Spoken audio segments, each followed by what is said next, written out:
Welcome back, everyone. This is MandoAllDay, back with another video. And in this video, I'll be doing an overview of Supergirl, Woman of Tomorrow, the trade paperback. I'll be talking about a little bit of story, the art, and of course, if it's worth your purchase or not. Before we get started, make sure you hit the subscribe button to not support channel, but to keep up to date and watch videos like this. So let's take a look at front of the book, the spine, the back. And so this is a trade paperback. What you see is what you get. There is no dust jacket. So let's take a look at what's inside. So what is this book about? So the book is about a girl named Ruthie, who unfortunately finds her father stabbed to death with a sword in his chest. So Ruthie decides to seek revenge by recruiting someone to find her killer, which is Krim of the Yellow Hills. So don't worry, it's not a spoiler, because by the end of the first issue, they talk about who the killer is and how he looks like and so forth. So Ruthie goes out and seeks out revenge and wants to get assistance in terms of fighting his killer, or her father's killer. And she meets up with Supergirl, who is celebrating her 21st birthday. And if you know what that means, it means she's getting completely hammered, as you can see here. So Ruthie meets up with Supergirl and basically asks her, hey, can you help me find Krim of the Yellow Hills? Because I want to kill him to seek revenge for my father. And Supergirl says no. So as the story progresses, Ruthie and Supergirl meet up and actually find Krim of the Yellow Hills. And one thing leads to another. There's an escalation and Supergirl gets injured. But more importantly, Krypto gets hurt. And he actually gets poisoned. And so they need to find Krim of the Yellow Hills in order to determine what poison that Krim of the Yellow Hills used on Krypto. Because if they don't, then Krypto is going to die. Okay, sounds like kind of like John Wick in a way. But anyway, so... And that is the main gist of the story. That's like the plot of the story. And I gotta say, I really, really dig this story. It's not for everyone. I will say this right now. It's not for everyone, because this is a very dark, sad, but also uplifting towards the end story. Because throughout this whole book, the way Tom Taylor wrote this book, especially the villain, Krim of the Yellow Hills, he really writes him so evil and vicious. Like, man...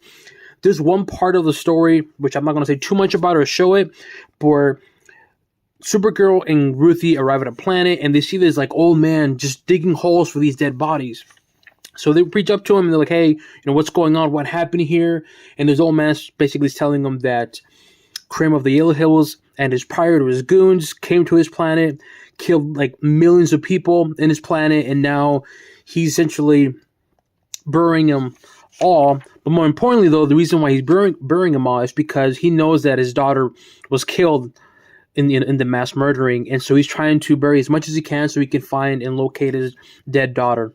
And he does that so well. It sounds kind of wrong for me to say that so well, but he does it so well in a way that you root for Supergirl to kill Krim of the Yellow Hills. Like, he's such an evil person, and you really, really hate Krim, because Krim, the way he's written here, you hate him. You fucking hate him.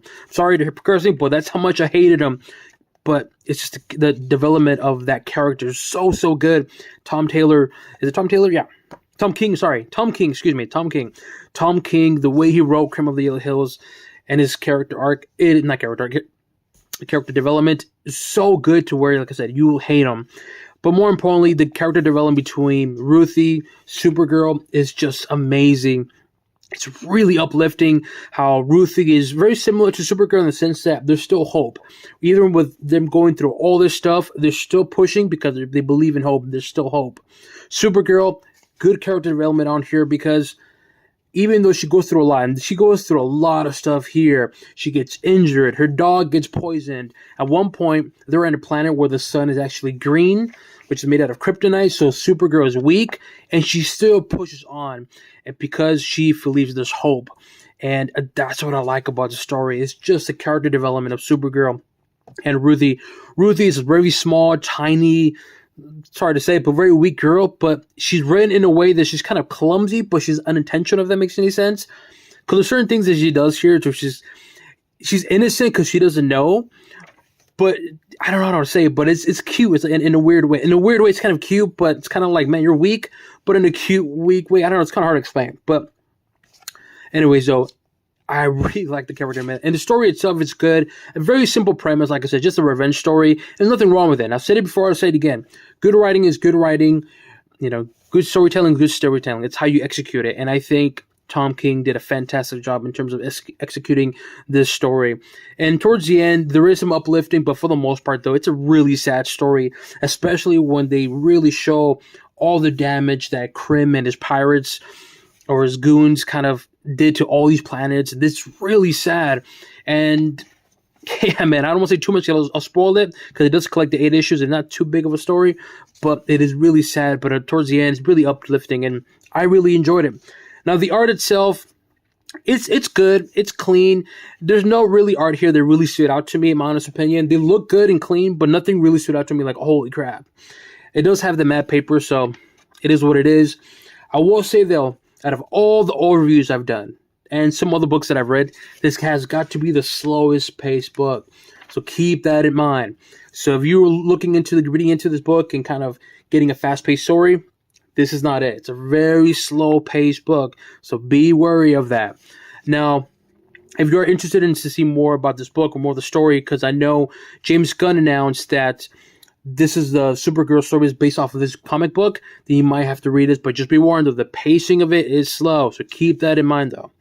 But overall, though, would I recommend it? I want to say, for me, in my personal opinion, I want to see how this. To me, this is a thumbs up, and I say to me because I've read online some people hate it, and I can understand why. Because the story it's very simple, but it's very dark and can be depressing sometimes, and so it really depends on your personal taste. For me, I enjoyed it for what it is. It's just slow paced.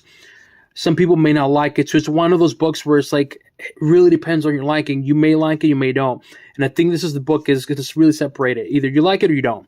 I don't think there's a middle ground in my honest opinion, because from the reviews I've seen, either you hate it or you like it. But to me, this story, though, in my honest opinion, thumbs up for me. Let me know what you guys think. Have you read this book? Do you plan on reading this book? Leave it in the comment section below. As always, make sure you hit the subscribe button to that support channel, but to keep up to date and watch videos like this. That includes an overview of Supergirl, Woman of Tomorrow trade paperback, and on to the next one.